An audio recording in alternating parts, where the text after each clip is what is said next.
Guys, I've had a pretty good Mother's Day week, I should say.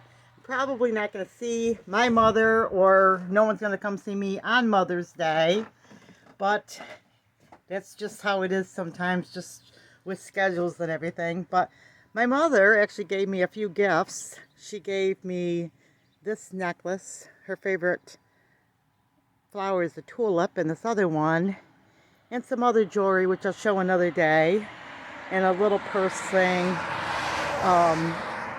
My husband bought me roses.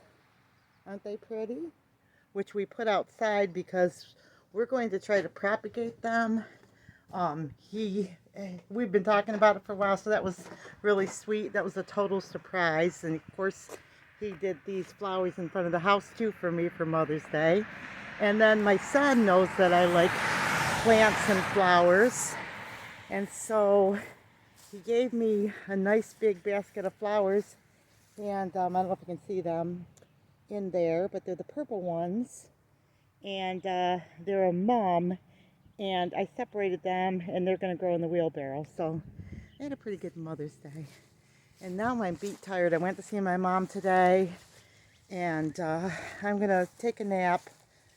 And then I'm going to get up and have a pizza. And go from there. So that was my Mother's Day this year. So tomorrow my son has to work. We're going to probably get some things done.